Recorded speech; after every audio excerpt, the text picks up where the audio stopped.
여러분 안녕하십니까? 2026년 새해를 맞았습니다. 하지만 우리 한국교회를 둘러싼 현실은 여전히 녹록진 않습니다. 성도 수는 줄어들고 교회의 사회적 신뢰는 도전을 받으며 인공지능이 인간의 영역을 대신하는 시대 속에서 과연 신앙의 본질은 무엇인가라는 근원적인 질문 앞에 서 있습니다. 올 한 해 한국교회가 회복해야 할 시대적 사명과 실천적 대안을 모색하는 특별대담을 준비했습니다. 그 첫 순서로 척박한 땅에 새벽 기도에 불을 지피고 머슴 목회, 교회와 교단을 뛰어넘는 연합사역으로 한국교회에 이정표를 세워오신 분입니다. 명성교회 김삼환 원로 목사님 모시고 2026년 우리가 다시 붙들어야 할 기도의 야성과 교회의 길에 대해 말씀 나누겠습니다. 목사님 안녕하세요. 예, 감사합니다. 오늘 또 이야기 나눌 수 있어서 참 감사합니다. 예, 그렇습니다. 새해를 맞았지만 교회 위기를 우려하는 목소리는 여전한 것 같습니다. 평생 기도의 현장을 지켜온 어른으로서 2026년 한국교회에 주시는 하나님의 시대적인 명령 무엇이라고 생각하시는지요? 교회는 2000년 기독교 역사에 항상 위기가 있었고 가장 큰 위기는 예수님이 겪으셨고 사도들이 겪으셨고 또 우리 한국 교회도 140년 동안 위기가 없었던 것은 없습니다. 그러나 우리가 이 위기를 교회가 어떻게 대처하느냐. 한국 교회는 지금까지도 그랬던 것처럼 얼마든지 이 위기를 극복할 수 있는 자산이 있고 또 능력이 있고 그래서 너무 절망하지 말고 우리가 여기에서 지난날의 은혜를 감사하면서 하나님 앞에 엎드리면 반드시 좋은 날이 오리라고 보고 있고 또 지금의 문제들은 우리에게 더 한국교회를 깨워주시는 하나님의 채찍이라 또 하나님께서 경고하는 메시지로 우리가 받아들이면 얼마든지 교회는 더 좋아지고 살아날 수 있다고 보고 있습니다. 예, 목사님. 명성교회 하면 새벽 예배입니다. 네. 명성교회 새벽 예배는 국내는 물론 전 세계에 잠들어 있는 성도들의 새벽 그리고 신앙을 깨우지 않았나 싶습니다. 인공지능이 일상을 대체하는 시대라고 이야기들을 합니다. 이 시대에도 여전히 우리 성도들이 새벽에 성전을 깨워야 하는 근본적인 이유 어디에 있다고 보시는지요? 새벽 기도는 하나님께서 우리에게 주신 영적 자산, 예를 들어 기독교의 본질인 복음, 구원의 역사, 또 성경의 이 놀라운 권위, 또 그리고 교회를 지키고 오늘의 우리 선교의 사명까지 다양하게 감당해야 교회는 물려준 자산을 국가도 땅이나 또 그 나라 주권을 잃어버리면 안 되듯이 우리에게 물려주신 이 자산을 지키는 길이 기도라고 생각합니다. 그래서 물론 개인도 자기 자신의 모든 삶을 건강하게 지켜주고 이 땅에 사는 날 동안 끝까지 나를 지켜주는 것이 무엇이냐? 그것은 기도가 아니냐? 또 교회나 가정이나 이건 뭐 설명할 필요 없이 우리가 기도의 소중함을 우리가 알고 있습니다. 기독교라고 하는 이 큰 건물을 짓는 것도 어렵고 유지하고 발전시키는 것도 어렵고 현실적으로 이 활용하는 것도 쉽지 않는데 이 모든 것을 감당할 수 있는 길이 뭐냐? 저는 기도라고 보고 있습니다. 기도하면 좋은 교회가 될 수 있고 하나님이 원하시는 교회가 될 수 있고 그 시대가 원하는 그 시대의 사명을 다하는 교회가 될 수 있다. 저는 그렇게 보고 있습니다. 그래서 기도는 어느 시대나 끊임없이 패스하는 것이고 그 가치가 시대가 뭐 AI가 왔다 해서 정보화 시대라고 해서 정보가 기도보다 앞설 수 없고 AI가 왔다 해서 AI가 우리 기도보다 앞설 수는 없다라는 것이죠. AI가 기계가 기도해서 되는 것도 아니고 예. 하나님과 교제할 수 있는 것도 아니고 그렇죠. 그래서 오늘 과학이 발달해서 이제 과학이 만들어내는 산물이니까 앞으로 또 뭐를 만들지 모르죠. 어느 시대나 우리가 꼭 영적인 생명을 위해서 이 기도는 우리에게 건강을 주고 영적인 건강을 주고 그 사회와 국가, 가정에도 똑같이 건강을 주는 가장 좋은 음식이 바로 기도이지 않느냐.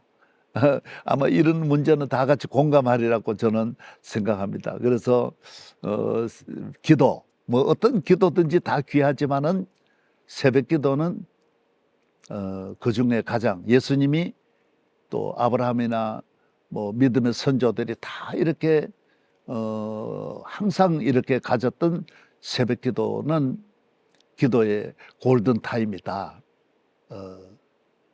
저는 그렇게 보고 있습니다. 과거 수망교도소 설립 예. 그리고 한국교회 봉사단 출범 여러 가지의 모양으로 개별 교회와 교단의 울타리를 뛰어넘는 연합사역을 이끌어 오셨습니다. 목사님, 교회 신뢰가 참 낮아졌다라고 말하는 이 시대입니다. 한국교회가 어떻게 하면 다시 하나로 뭉쳐 세상을 향한 진정한 섬김의 이 동력을 좀 회복할 수 있을까요? 예. 이 교회 예배가 한 교회, 우리는 늘 만남이 있고 그걸 피할 수 없으니까 항상 그런 일정한 그 만남이 끊임없이 지구처럼 이렇게 회전하는 것이 교회고, 또 우리 교단은 하나의 교단에서 우리 활동 그 운동장을 넘기가 어렵잖아요. 그렇죠. 운동장 밖으로 나갈 수가 없는 거죠. 그 교단 안에서 크고 또 교단 안에서 우리가 봉사하니까. 예. 근데 이 교단과 교회를 넘어설 수 있는 길이 봉사의 사회 참여예요. 그러면 교회가 그 시대의 빛이 되어야 되고 소금이 되어야 되고, 또 우리가 이웃 사랑을 주님께서 가장 큰 계명으로 말씀해 주시고, 또 주님은 친히 이 땅에 오셔서 하늘나라에서 하늘나라 밖에 있는 이 지구에 이 버림받은 이 밖으로 주님이 십자가에 못 박히시면서 정말 밖에 있는 이방인과 우리 죄인을 구원하신 주님의 손길을 보면서 교회는 하나님 앞에는 예배로 적극적으로 성령과 복음으로 적극적으로 가되, 이 사회를 향해서는 어떤 섬김과 나눔으로 희생으로 적극적으로 참여해야 된다. 예를 들어 뭐 서해안 기름 유출 같은 거는 과학자들로 발표를 보면 30년 내에 복구가 어렵다. 맞습니다. 그랬었죠. 서해안 전체 바다의 기름띠를 다 덮고 있고 그것이 다 이 해변으로 와서 전체 이 자연을 뭐 초토화시키더라고요. 물고기도 죽고 땅도 죽고 바다도 죽고 다 죽는 것이 서해안 기름 유출이거든요. 저는 그때 이거 우리가 30년 걸린다고 하는 이 재앙을 한국 교회가 좀 참여했으면 좋겠다. 그래서 우리 큰 교회 목사님들 한 20분을 제가 모시고 뭐 조인규 목사님이나 또 이런 영락교회나 소망교회 다 모두 목사님들 모시고, 감리교 여러 목사님들도 또 김선도 목사님이나 이런 분들 모시고 사랑의 교회도 같이 다 모시고, 이번에는 우리가 헌금한다든지 또 기도한다든지 예배로 우리 위로하는 걸 넘어서서 현장으로 한번 갑시다. 제가 좀 적극적으로 말씀드렸더니 다 참여하자. 우리가 한번 가보자. 그래서 차를 내 가지고 서해안으로 우리가 갔습니다. 이렇게 출발해서 1년 만에 이것이 다 해결되고 기독교 대학, 기독교 방송, 기독교 선교 기구들이 다 참여하고 연세대학, 이화여자대학, 숭실대학, 계명대학, 신학대학들, 중고등학교 다 병원도 세브란스 병원까지 모두가 다 동원이 되어서 참여하면서 1년 만에 이게 다 해결됐거든. 그때 뭐 CTS도 너무 많이 도와주시고 그래서 정부의 공식적인 그 발표가 그때 장관이 오셔서 우리 수많은 우리 교회들이 그 현장에 모여 있을 때 그 장관이 130만 명이 동원되었는데 연인원이 기독교에서 87만이 동원됐다. 뭐 나라 군인도 경찰도 공무원 다 했는데 우리를 못 따라온 거죠. 엄청난 숫자. 예. 그리고 우리가 가서 적극적으로 그 기름때를 제거한 거는 또 다르잖아요. 그렇죠. 가장 신뢰하는 종교로 기독교가 네. 최고로 올라가게 되고 그래서 저는 이제 우리 감 회장님도 감경철 장로님과도 이 개국할 때부터 같이 참여해서 네. 감경철 장로님도 어떤 그런 사회 참여와 봉사에 대한 사명이 있어요. 예. 출산에 대해서도 제일 앞장섰거든. 만약에 그때 대한민국 정부가 우리 CTS를 도왔더라면 이 지금 이렇게 출산율이 이렇게까지 떨어지진 않았죠. 그때 우리가 시작했던 것이 너무 잘했고 저도 뭐 감 장로님과 함께 이렇게 열심히 참여했는데 뭐 소망교도소나 그 외에도 오늘까지 뭐 용산 참사나 이런 일들을 그분들이 우리를 불러주고 아 이거는 교회 이외에는 안 된다. 교회가 해야 된다. 교도소도 그거거든요. 김대중 대통령께서 목사님 교도소는 교회가 해야 됩니다. 국가의 힘으로 사람을 변화시킬 수 없습니다. 죄인을 어떻게 변화시킬 수 있습니까? 우리가 죄인을 가둬놓고 벌을 내리는 것이지 그 사람의 마음을 변화시키는 것은 이 교회가 해야 됩니다. 그래도 교도소가 세계에 지금 우리 교도소가 모델이 되고 또 우리가 민간 교도소가 하다 보니 국영 교도소도 많은 변화를 주게 됩니다. 공기업이 우리 개인 기업의 영향을 받는 것처럼 마찬가지거든요. 예, 그래서 교회가 앞으로도 교회 안에 해야 할 사역은 우리가 철저하게 지키지만은 이 사회라고 하는 이 무대도 우리가 하는 밭이니까 씨를 뿌리면 금방 나오는 것도 있지만 우리 자손들이 거둘 수도 있는 거니까 복음을 위해서 끊임없이 한국교회는 그 부름에 응답하고 참여하고 주님 오시는 날까지 하면 남북 통일 문제도 교회는 멈추지 말고 통일을 위해서 끊임없이 기도하고 접근하고 정부라고 해서 세계적인 국가라도 어떻게 그 늘진 일을 다 할 수 있어요. 오늘 이 사회의 GNP가 높고 사회적인 환경도 많이 좋아지고 우리가 교육 수준도 높아졌지만은 오늘 우울증은 더 많고 자살은 더 많고 가정 붕괴는 더 많은데 이 몫은 역시 교회의 몫이지 않느냐. 예? 우리가 기도하고 접근하면 우리가 얼마든지 이 많은 물결을 교회가 이렇게 이끌어내고 또 물결을 따라 봉사하는 길에 복음의 통로가 열리지 않느냐 그런 생각을 합니다. 말씀하셨던 다양한 사역들을 담은 책이 최근에 출간이 된 걸로 알고 있습니다. 목사님 성역 60년을 다룬 책에서 이렇게 기록이 되어 있습니다. 선교 사역에 대한 다양한 고백들이 담겨 있거든요. 교인이 줄고 점차 교회는 생존을 걱정하는 시대가 돼간다고 하는데요. 이런 때에도 우리가 생명을 살리는 선교 사역을 멈춰서는 안 되는 이유 무엇이라고 생각하시는지 또 목회 후배들에게 또 한 말씀 당부하신다면요. 개척도 이제 가장 서울 변두리에서 개척을 했고 또 버스 종점에서 나 버스 안내양 전도해야 되겠다 그런 마음으로 했고, 또 명성이라고 하는 그 이름 자체가 네. 별성자가 아니고 명일동에 그 작은 그린벨트에 있는 명일동에 소리가 되자, 복음이 되자. 그래서 이제 작은 소리로 출발했는데 너무 많이 이렇게 알려지게 된 것도 하나님 앞 감사하고 뭐 부족한 것밖에 없습니다. 그러나 나는 그런 위기, 그런 어려움을 모든 지금 목회에 따르는 분들이 오히려 이게 역설적으로 보면 이게 기독교에 맞지 않냐. 기독교는 십자가하고 다 그 고난과 어려움이 그 피 흘리고 부끄러움 당하고 아픔이 우리 모두를 살렸고,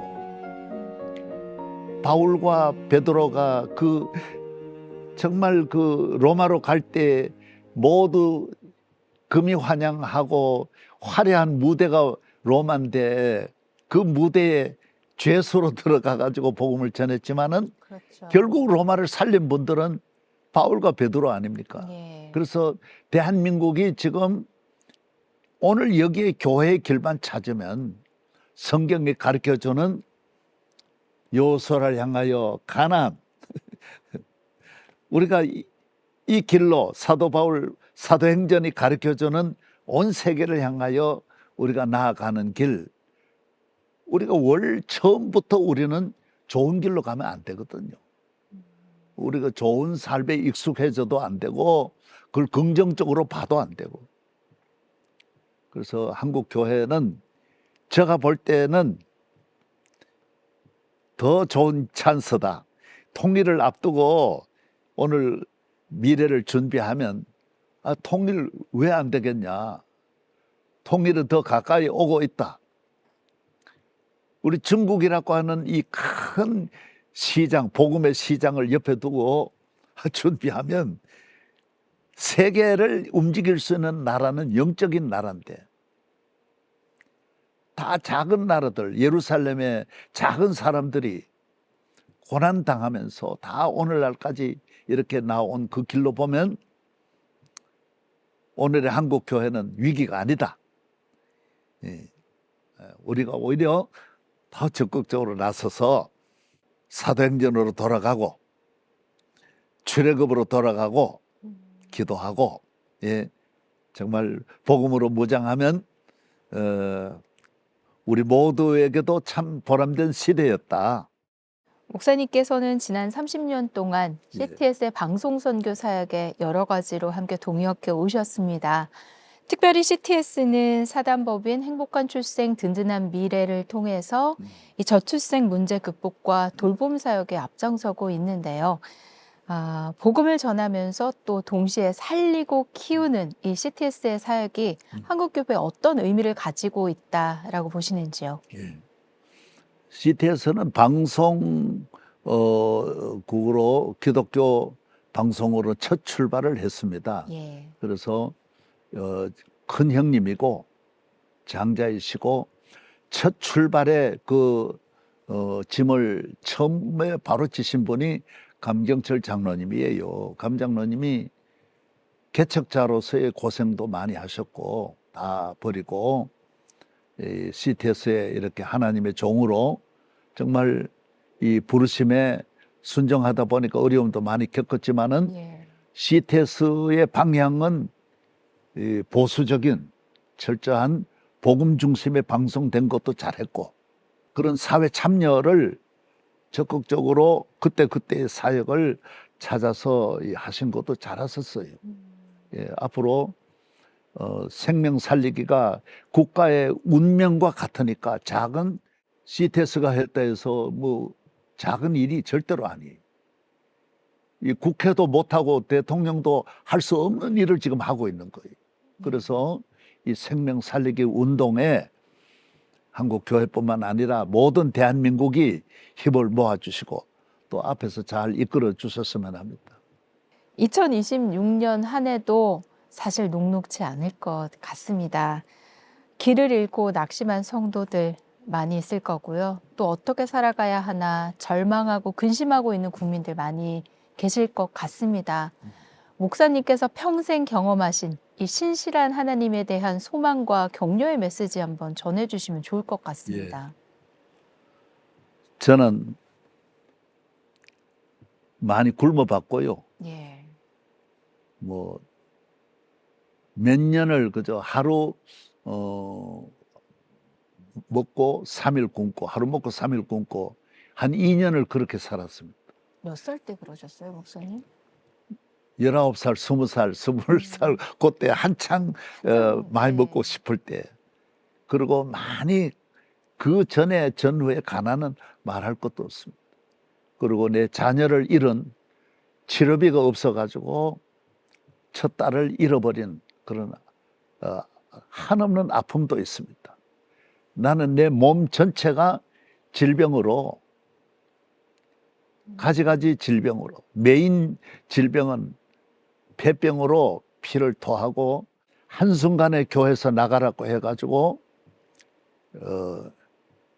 버스 종점에 상가에 요만한 상가 33평 얻어가지고 아이들 셋 데리고 그 차운 겨울 그 스티로폴 하나 갖다 놓고 그 위에 잠도 자고 했습니다. 저는 확실하게 분명하게 믿는 것이 있습니다. 저는 낙심하지 않았습니다. 두려워하지 않았습니다. 어떤 세상으로부터 오는 말할 수 없는 위기 속에서도 항상 웃고 설교했고 저희 교회가 어려울 때도 항상 조금도 낙심한 일이 없습니다. 왜? 나는 하나님을 믿습니다.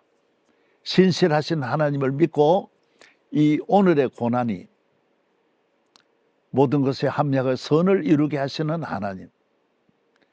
요셉이 고난을 통해서 총리가 되고 다니엘이 고난을 통해서 바벨론의 지도자가 되고 다윗이 고난을 통해서 예루살렘에 입성하는 것처럼 여러분들이 어떤 고난도 하나님 앞에는 아무것도 아닙니다. 이길 수 있기 때문에 하나님이 그 고난을 주신 거고 또 고난은 다이아몬드처럼 가만히 갖고 있으면 그 값은 끊임없이 올라갑니다. 고난의 값이요? 예, 고난의 가치는 자손 만대 끼칠 수 있는 가정의 유일한 이 가보라고 할 수 있습니다. 예. 그래서 절대로 낙심하지 말고 두려워하지도 말고 염려하지도 말고 왜 앞날 염려합니까? 그건 다 주님께 맡기라고 했는데 예. 그래서 힘있게 2026년, 27년, 2030년, 50년, 100세까지 힘있게 나아가시기를 바랍니다. 감사합니다, 목사님. 예, 아이고 설교했습니다. 목사님. 예. 오늘 대담을 통해서 2026년 한국교회가 붙들어야 될 신앙적인 본질이 어디에 있는지 경청하고 또 발견하는 시간이 된 것 같습니다. 더불어 고난 속에서 신음하고 또 절망하고 있는 성도들과 국민들에게 소망의 메시지가 잘 전달된 것 같습니다. 오늘 귀한 시간 감사합니다, 목사님. 감사드립니다. 네. 예, 고맙습니다. 예.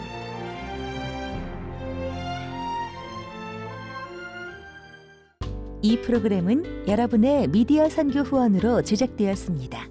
선교는 사명, 후원은 동역. 당신도 복음을 전할 수 있습니다. 선교 후원 02-6333-1003번